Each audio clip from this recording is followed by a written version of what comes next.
Welcome to Prepper Nation. I'm John. How cool is this?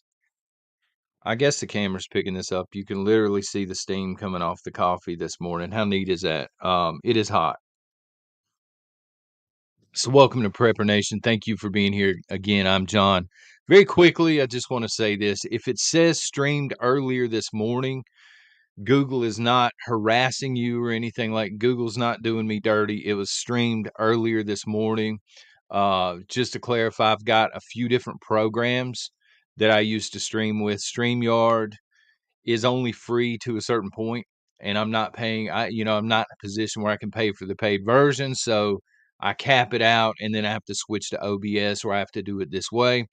If I switch to OBS, uh, at that point, people complain that the video's grainier. I don't know. There's ups and downs with all of the different programs, and you just can't please everybody. So I do try though.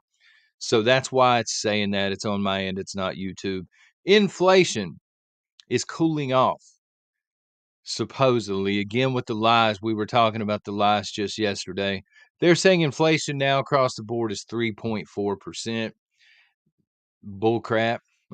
I'm just gonna say it. Bull crap, son. But anytime I say that, people say, John, you got to look at the big picture here. That's across the board. That's everything. Okay, fair enough. Right? But I'm not buying snakeskin luggage over here. I'm trying to buy groceries. I'm trying to pay for gas. I'm trying to pay for the basic necessities like many of you are. Right? I'm not worried about getting perm solution and hair coloring and all this random stuff, sets of Chinese checkers. I'm not buying that crap right now. Most Americans aren't. So this number 3.4% to me is huge spin. What is the actual inflation percentage, the cost of living for the average American? That's what I want to know. That's what I want the Biden administration to release, but they won't because they're liars. Okay, so we need to talk about America's enemy. We need to get right down to it, right? We know who America's enemy is now, 100% for sure. And yeah, America has many enemies, right? Emperor Palpatine, y'all know who I'm talking about, Mr. Soros. I like to call him Palpatine on Star Wars because there's a resemblance there. I'm just saying. The weave in which he is a part of, members of our own government that are totally compromised. At this point, if somebody doesn't believe that, they're delusional. You can't go from being a bartender to making whatever it is, $100,000 a year, be there for 4 years and be worth $20 million. You know what I'm saying? Like the math just does not make sense. There's some compromised people in our Congress for sure. But I'm actually pointing to shut it down Palestine. Excuse me, shut it down for Palestine. Don't let that crowd come after me, right? So shut it down for Palestine is a group that they were largely responsible for a lot of the chaos that we did see leading up through graduation, and maybe some colleges continue to see it. I don't know. It dropped out of the news after graduation. But even then, people here were saying, man, it's organized. It's highly organized. I said that. A lot of people in chat said that as well. But now the truth comes out. This is by way of report. It's a report by the NCRI. Y'all can Google that. But again, shut it down for Palestine. They have now found out, and this is a group where they track money. They follow money trails and stuff that just doesn't make sense, right? And they track this down to an umbrella corporation that is owned by the CCP. There you have it. Who's the enemy of the United States? Right? Easiest question in the world now at this point. It's owned by the CCP. Same umbrella corporation is linked to other umbrella corporations also funded by the CCP that have been causing chaos in Europe, Australia, Canada. Um, the report goes on to say that they are heavily funded, which many of you had pointed out, and highly organized. They have messages of anti-capitalism, anti-police, and anti-government. And just to clarify, Once again, here at Prepper Nation, because I know those comments, they come in every so often. John hates the police. John hates the government. I do not, actually. I just want to be very, very clear on that. Okay. I back the good police officers out there, and there are plenty of good ones as well, but they're busy social working. They don't have the support maybe from city council. You can look at New York City for a second, right? Probably a lot of bad cops on that force, but there are a lot of good ones too. But their mayor doesn't have their back. Chief police doesn't have their back. They're in a very hard spot. I'm not anti-government. I think we need to go from this size government down to about this size government, right? And the government works for us, not the other way around. They don't dictate to us. That's what I believe anyway, and I'm certainly not anti-capitalist. Um, to be more specific, this is called the Singham Network. Singham. I feel like it's a Sesame Street episode, son. Singham Network is the umbrella corporation that is linked to other corporations that are funding all of this chaos. They've been caught red handed again via money trails, paying for media influence, both in the legacy mainstream media. It's kind of legacy media now. It's not really mainstream anymore, and social media. A lot of the accounts that you're seeing online. So, for example, if you're on X and Twitter, somebody asked that yesterday. It's Twitter, but it's now known as X, right? Kind of did a whole Prince impersonation. The artist formerly known as Twitter. When you get on there and you see a lot of these accounts that are pushing anti-capitalism, anti-government, anti-police, they're saying these are bought and paid for accounts that are directly funded by this umbrella corporation, which in turn is directly funded by the CCP. Um, and they're doing this to increase direct action. So, in other words, they want conflict. People that rule things, they want conflict because conflict divides and then people are easier to conquer. They specifically want to target infrastructure. And we've seen that a lot. Now, you can go back to the bridge that we had recently. You can say maybe on that one. I don't want to come on here and say for sure because I don't know for sure, which we're going to get into that in a few minutes. But you could say maybe. There's some shady stuff that went down on that one. But it's also the reason these protesters have their little protests and their sit-ins and their hands linked together on the busiest bridges, the busiest freeways. They do this, on purpose. They've been told to do this on purpose. They've been paid to do this on purpose to kind of jam up everyday life for everybody else, make everybody else miserable until they cave to your demands. And a few colleges did this actually. Public spaces is another place that they target.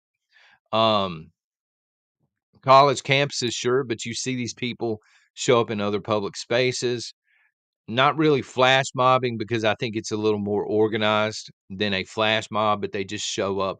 Again, it's to disrupt your life. It's to disrupt your country. And it's being funded by the CCP. They know this for sure now. I just want you to know what you're up against moving forward. Again, we have plenty of enemies. The United States does. Many of them are already here. I would submit to you this morning, but the CCP wants the United States to go under. They don't make any bones about this. They don't deny this whatsoever. And now we have a clear paper trail. What will the government do about it? Probably absolutely nothing because a lot of them, I would say, are compromised as well. How far has the CCP compromised us? That's one question that comes to my mind almost immediately. How many people in Congress, the House and the Senate, how many are compromised? Have they compromised any of the courts? Have they compromised, shall we say, the executive branch, the thief in chief, and on down the line? I can tell you this with 100% certainty. When you get on social media now, you're going to see a lot of trending news. For example, going back to X, when I go to X on the computer or on the phone, okay, it immediately goes to a screen where they've curated what they want me to see. Then if I click trending and I try and click away, they've curated another list. This is just for you. And I literally have to click a third time to see what is actually trending. So that's two shots for them to show you whatever they want you to see. Okay. And other social media works in much the same way with targeted advertising and stuff like this. They're going to show you a message that they want you to see. What I've noticed on social media, and I've noticed this as well on some TV advertisements, but especially with social media, because that's where the eyeballs are at now. There's a lot of Chinese propaganda on there. Yeah, folks. To each their own. I'm not being like anti-Chinese and all this stuff. Um, they've never done anything to me personally, but I can see the targeting and the propaganda. I see a lot of trends that have to do with China, and I'm like, why are they showing me this? An old country boy here in North Kakalaki. Why am I seeing this? You understand what I'm saying? So it is being done on purpose, and it is being funded this way on purpose. The only question I have at this point is, does this end with boots on the ground here in the United States of America, an armed, forced takeover? Because as I've been saying, rambling on, morning after morning, I think our war chest is being depleted. I think we're wasting a lot of our resources in the Middle East and in Europe that we really shouldn't be wasting if we know a war with China is coming. And our government, our military especially, they seem to believe that a war with China is coming. So I don't understand. My wife's coming home to cook in a little while. Ooh, baby. I don't understand why we would do that.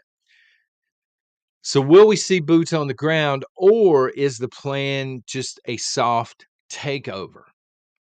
Because it kind of feels like we're in the middle of a soft takeover right now, Trojan horse style.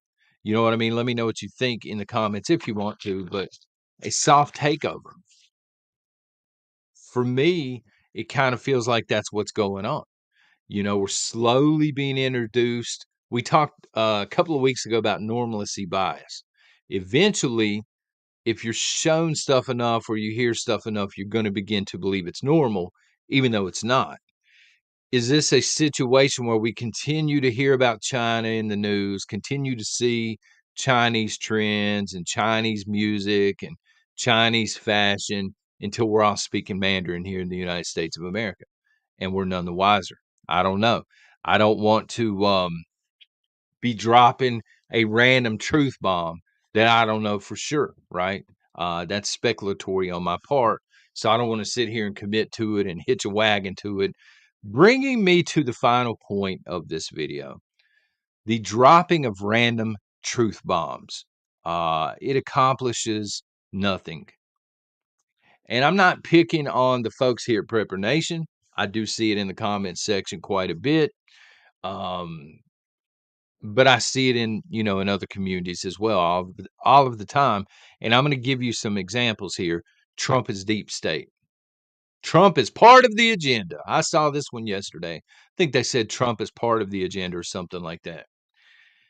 And I looked at this statement. And hey, it's a free country. If that's what you want to believe, go ahead. I'm not saying you're right. I'm saying or wrong. I'm saying I don't know. Again, this is a random truth bomb. I'm not hitching my wagon to it one way or the other.